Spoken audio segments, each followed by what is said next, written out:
هواي ناس كانوا يسألونا ليش ما عندكم فرع ثاني؟ ليش ما تفتحون استثمار أو وكالة؟ الجواب ما كان بسيط، لأنه الاسم مو سهل. نمور مشروع ما يرهن لأي أحد بسهولة.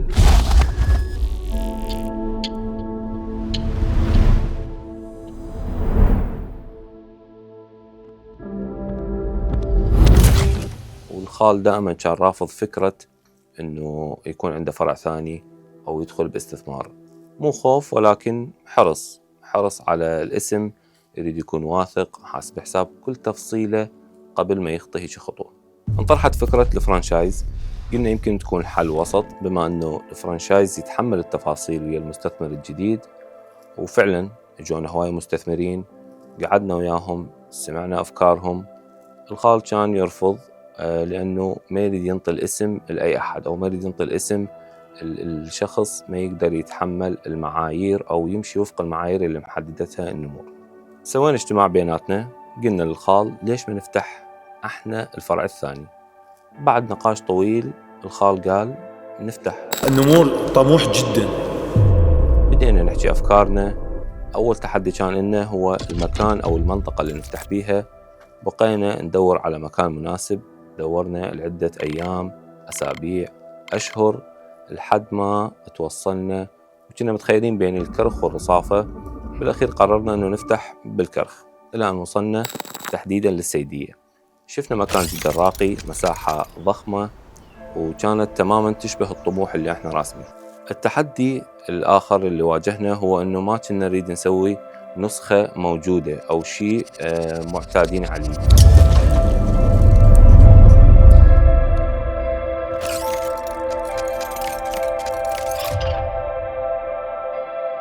كنا نريد نطلع بشيء مختلف. سألنا نفسنا نسوي فرع حالنا حال غيرنا لو نسوي شيء مختلف.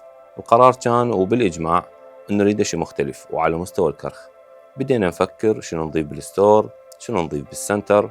جبنا مهندس صمم تصميم، لكن ما عجبنا. عدل على التصميم، أيضا ما عجبنا، تركناه. جبنا أكثر من مهندس، لكن للأسف ما اقتنعنا يعني بالتصاميم اللي كانوا يعطونا إياها، لحد ما توصلنا النتيجة قوية للستور. سوينا دراسة موسعة عن مجال ساحات الرياضات الإلكترونية.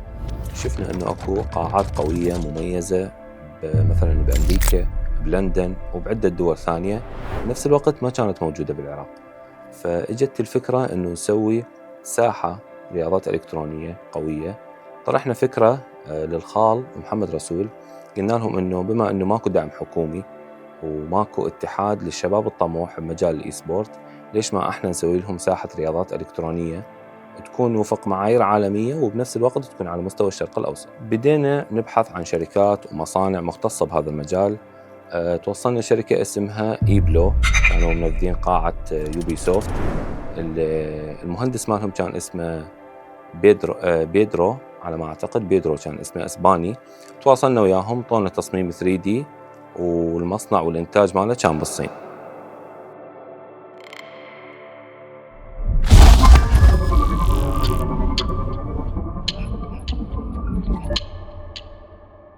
طبعا شركة إيبلو هي كانت بداية الفكرة، الرحلة للصين، لأن الأستاذ محمد سافر للصين حتى يشوف الشركة بعينه، حتى يطلع على تفاصيلهم، يشوف إذا عندهم إنجازات بأرض الواقع، يعني نماذج واقعية يشوفها من التصاميم.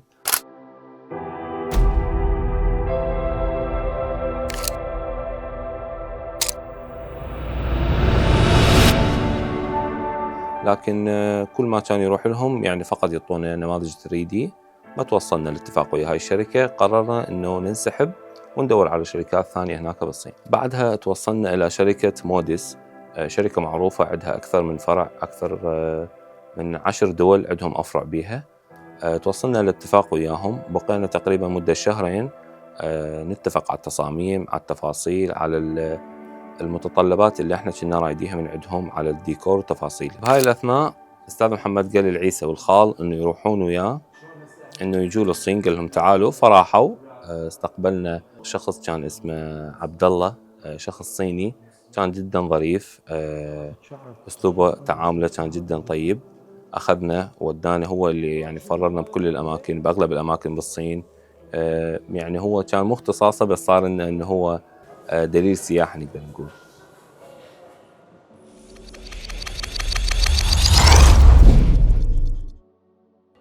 魔大师与伊拉克的 Animal 合作，创作一个符合国际标准的电子竞技场，成为世界上最大最好的电子竞技场之一。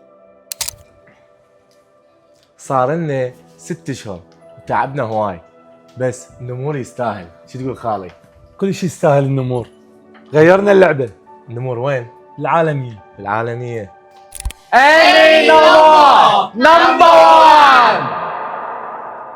وقعنا عقد الشراكة ويا شركة موديز. للأمانة كانوا محترفين صريحين، عندهم مستوى عالي من المصداقية.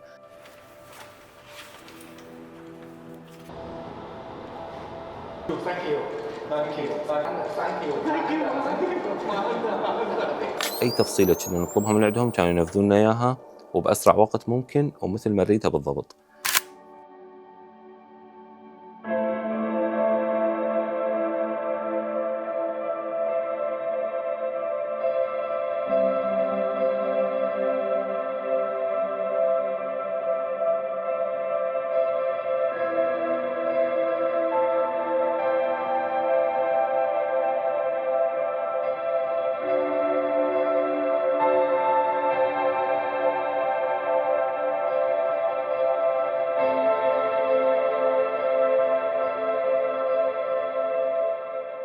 نفس الوقت صادف انه كان هناك معرض اسمه كانتون فير. شاركنا بالمعرض، دخلنا به، تعرفنا على شركات، اكسسوارات، أجهزة. شوفوا ضخامة المعرض كانتون فير، حرفيا ما ينوصف من حجمه والمنتجات والشركات اللي راح تكون موجودة داخله. صراحة الدخول سلس لحد الآن، ما واجهنا أي صعوبة من ناحية الدخول للمعرض كانتون فير، فالأمور لحد الآن طيبة. النمور نمبر 1.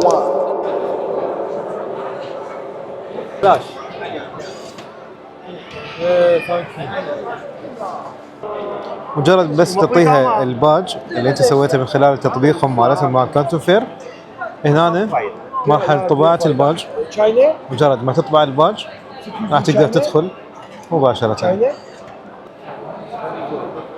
حرفيا التنظيم مو مجاملة ولكن 200 من 100 حرفيا. بس مجرد ياخذ لنا صورة خلال الكاميرا ما تشوفون، نسوي سكان هنا طلعت صورتنا. بدايتها دخلنا على قسم الدراجات الكهربائية، حرفيا ماكو هنا دراجات نارية. وهسه بدينا بدخول معرض الالكترونيات، مثلا الدراجات الكهربائية والروبوتات الذكية وحتى جميع الاكسسوارات والشركات والمصانع. اقرب مثال هنا شركة متخصصة بالروبوتات الذكية، مدعومة اكيد بتقنية الذكاء الصناعي، بها هواي مميزات وتقنيات موجودة بها.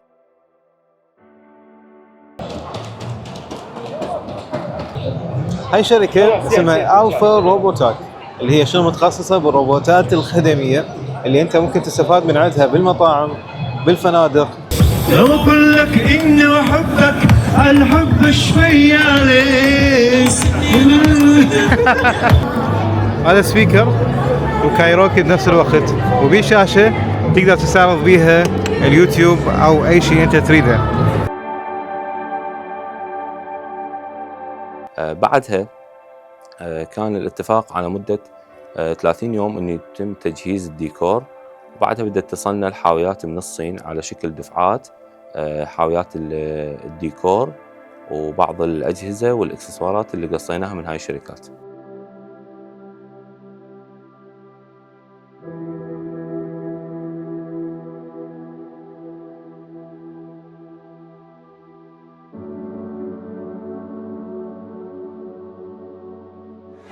هسه تونا جينا من الصين، حاوية رقم 15 طبت للعراق التجهيز، أكبر قاعة بالشرق الأوسط. بعد ما وصلتنا حاويات الديكورات والتصاميم، بعدها جانا الكادر الصيني، استقبلناه من المطار.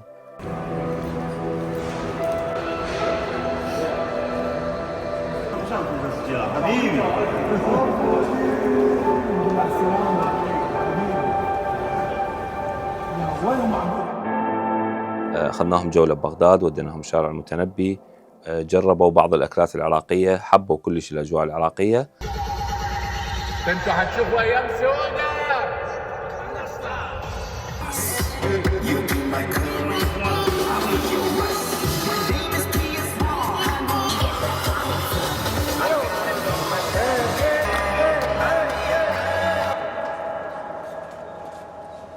لماذا؟ لأن الكتابة العربية يختلف عن الصينية بعيد جدا.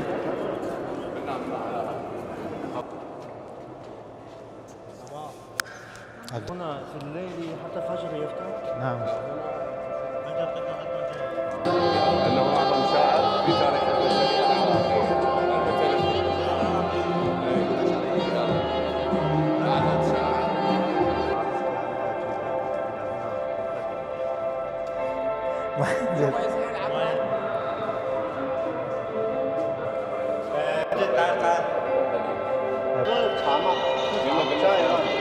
شاي عراقي. يا بوس. الخطيب تبقى مشربه ايه.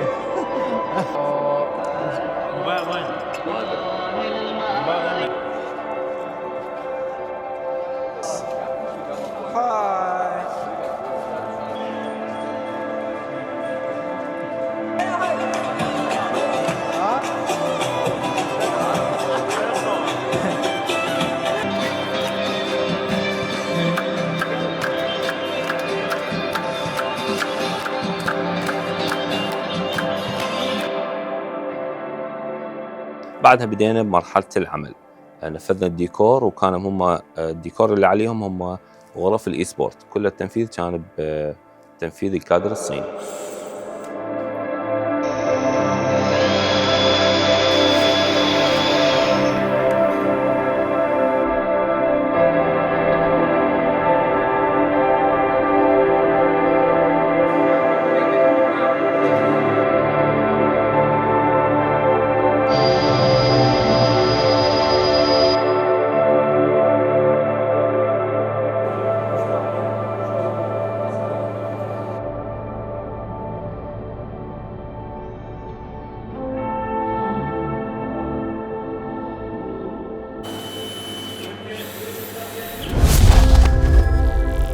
بدينا ندور على شركات تنفذ لنا الديكور الخاص بالستور اللي هو يضم المنتجات الإلكترونية. تواصلنا ويا أكثر من شركة، لكن كانت أدواتهم التصاميم اللي يشتغلوها ما توافقت ويا الطموح اللي كنا راسميه احنا. بعدها تواصلنا ويا شركة كلاسيكو جروب. هاي الشركة كانوا على مستوى عالي من الاحتراف، كانوا ينفذون لنا كل شيء نطلبه من عندهم، لكن بهاي المرحلة تأخروا تقريبا أسبوعين. السبب كان من عندنا، لأنه كنا نعطيهم هواية أفكار، هواية تعديلات، وبس النتيجة كانت تستاهل والله يعينهم، لأنه تحملونا هواي، لأنه هواي كان عندنا تعديلات وتفاصيل، لكن النتيجة كانت كلش حلوة.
بكل فخر نعلن لكم في مؤتمر ايتكس شراكة شركة كون الأمور المتحدة مع زين اي سبورت. هاي الخطوة تدل على انه رؤية شركة كون الأمور المتحدة ورؤية شركة زين اي سبورت رؤيتهم واحدة. وزين اي سبورت نسمع منكم صفقة كبيرة.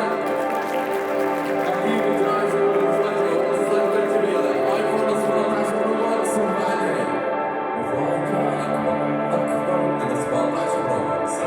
صوت واحد كنا زين اي سبورت وغيرنا اللعبة. زين لا أريدك اللي نهاية المعرض يسمعني.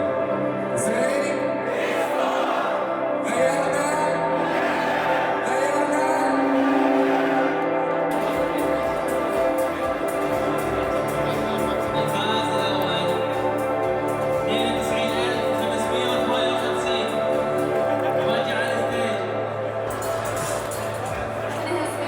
خلصنا بس لا تنسون الجمهور ستور عندهم هدايا وجوائز قيمة الساعة بالخمسة.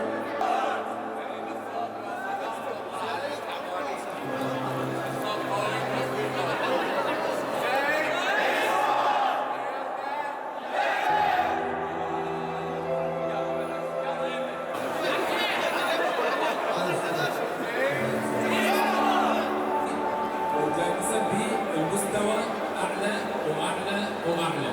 لذلك رؤيتنا توافقت على رؤية زين اي سبورت وكنا شركاء.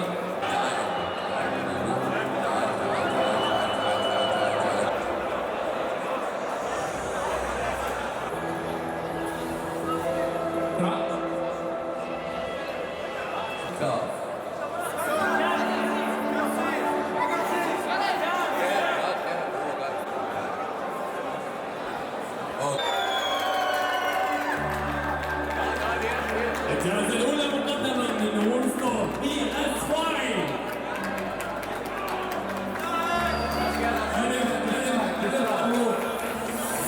والمشاركة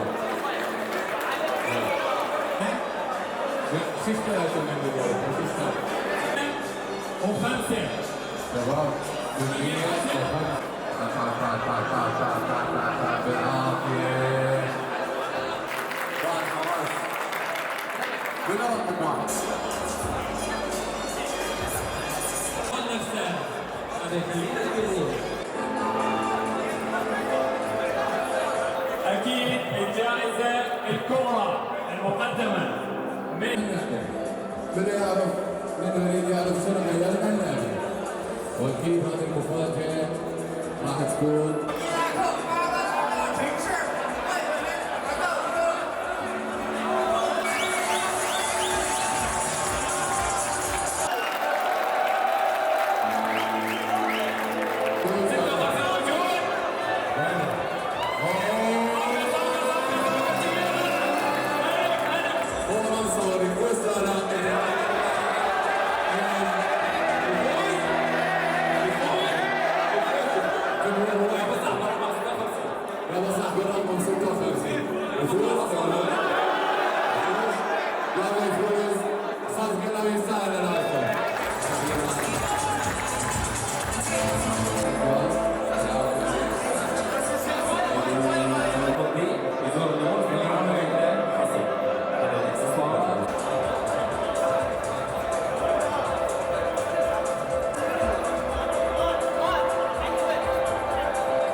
شنو اللي سويناه؟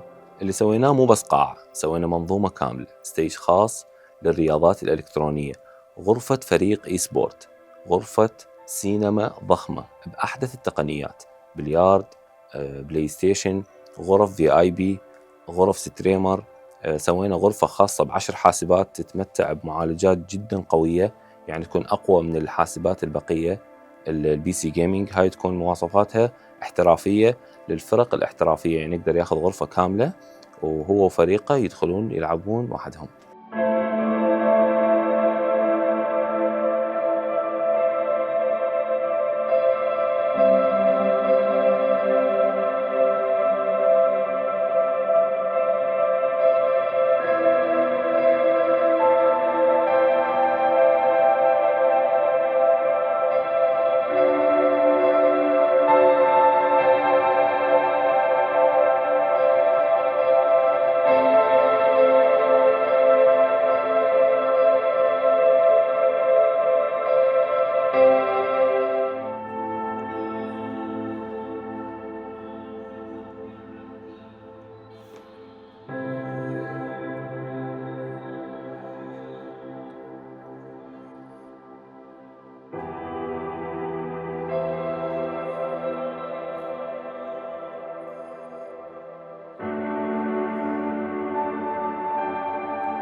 نرجع لموضوع الوكالات. ليش ما ننطي وكالات؟ لأنه هذا أكثر سؤال ممكن نتعرض له.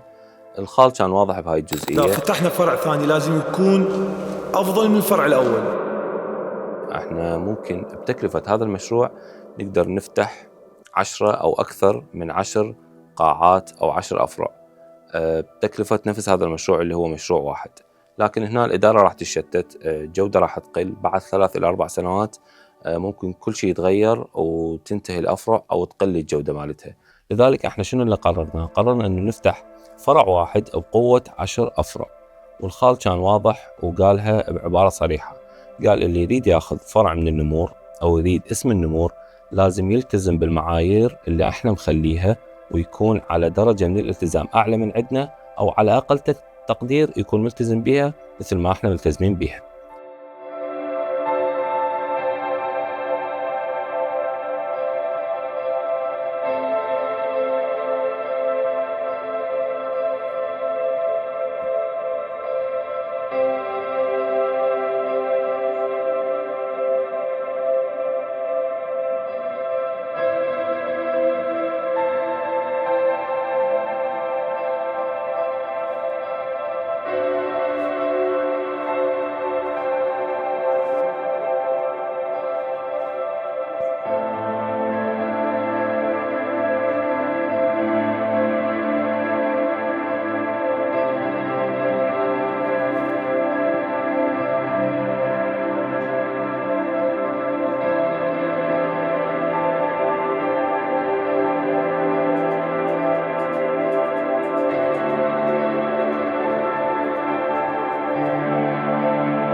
ضمن كريم نحب ننوه لفعالية الألعاب النارية انطلقت.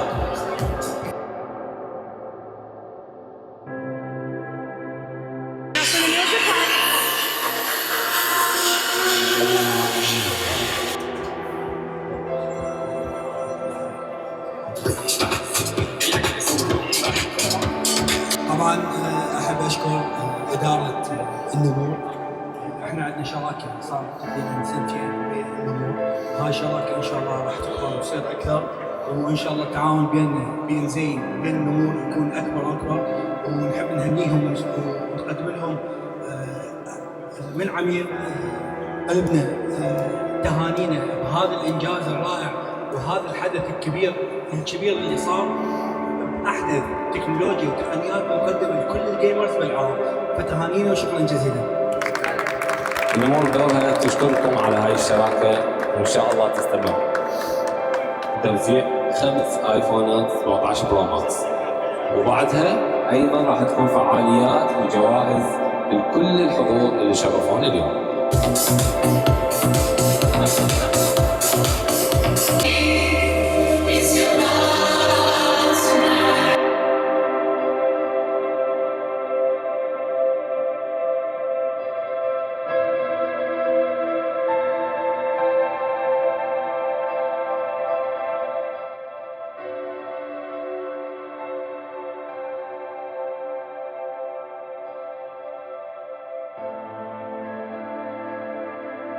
بعد كل هذا التردد، بعد كل هذا التصميم، بعد كل هاي الرحلات، احنا ما فتحنا فرع جديد، احنا فتحنا مستوى جديد. بعد كل هذا النمور اي سبورت نقدر نقول انه هو مو فقط مكان تجي تتسلى به، النمور حلم انبنى خطوة بخطوة، النمور مشروع اندرس وخلاصة السنين من التجارب بهذا المجال. لذلك احنا نعلنها وبكل ثقة انه احنا غيرنا اللعبة، مستمرين بالمراحل المقبلة أن نغير مستوى ساحات الألعاب الإلكترونية بكل العراق.